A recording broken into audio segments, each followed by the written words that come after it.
This week, the Trump family's crypto firm announced a $1.5 billion digital coin deal, another investment in a venture that's already raked in millions for President Trump and his family. But crypto is just one of many ways the First family is making money. There are merch sales, a meme coin, social media platform, of course, real estate projects in the Middle East. It's a dizzying number of deals that leave a huge question.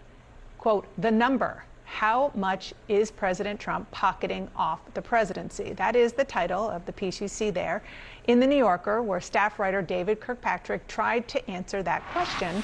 And David joins me now. Thank you so much for being here. Did you get an answer to your question? What is the number? I came up with the best answer I could at press time, and it was $3.4 billion. Astonishingly, it's probably gone up since then.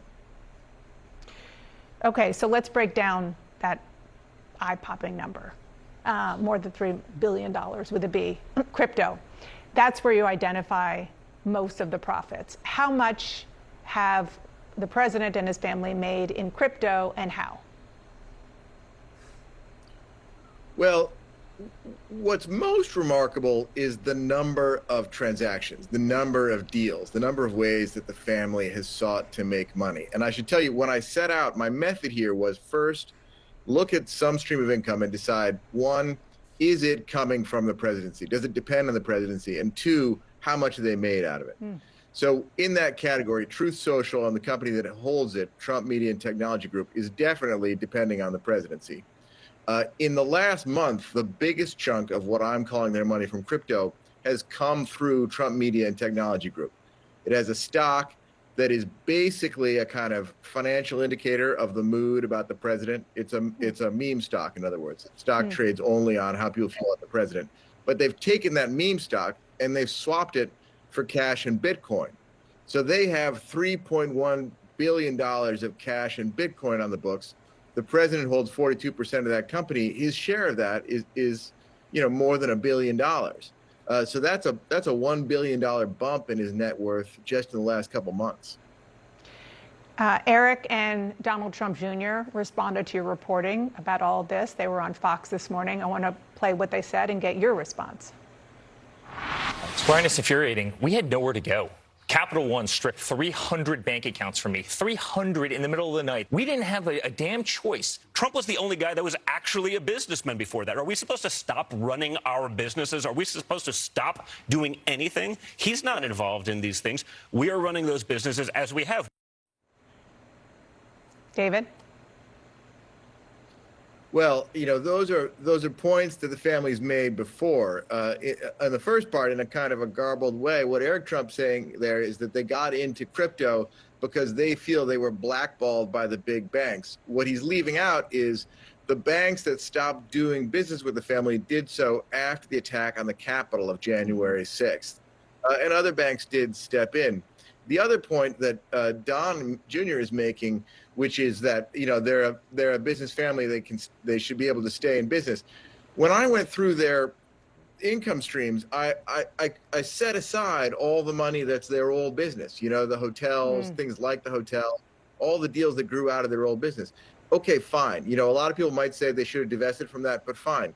But I'm only talking about ways that they're trying to monetize the presidency, ways that in one way or the other, they're trying to cash in specifically on the fact that Donald Trump is in the Oval Office. Nobody's done that before, and that's what's so exceptional here. That is such an important distinction. I'm glad that you differentiated between the fact that, as Don Jr. said, he was a businessman. Of course he was. And the businesses he had before he ran for office and what they have done since. Speaking of that, there are a lot of big real estate deals that you wrote about. There are smaller ventures as well, private merch sales. In fact, you point out in your piece, you can buy a $40 MAGA hat here on his official campaign site, which that money goes to the campaign, or you can buy it via the Trump Organization for $55. That money does not go to the campaign. I don't think I realized that you can buy it on Trump or, as part of his business, the clearly political merch.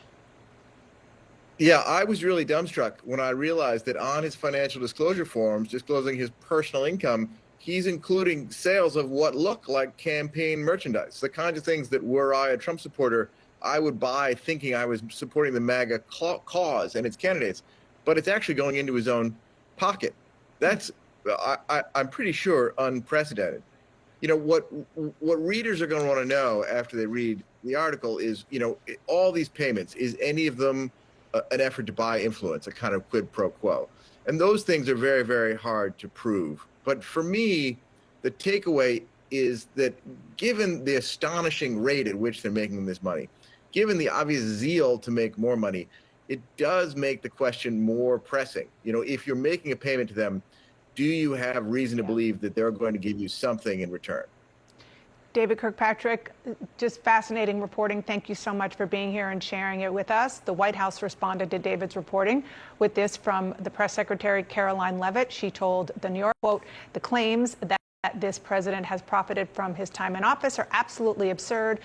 American people love him precisely because he is a successful businessman." She says the president has sacrificed money by leaving business for public office.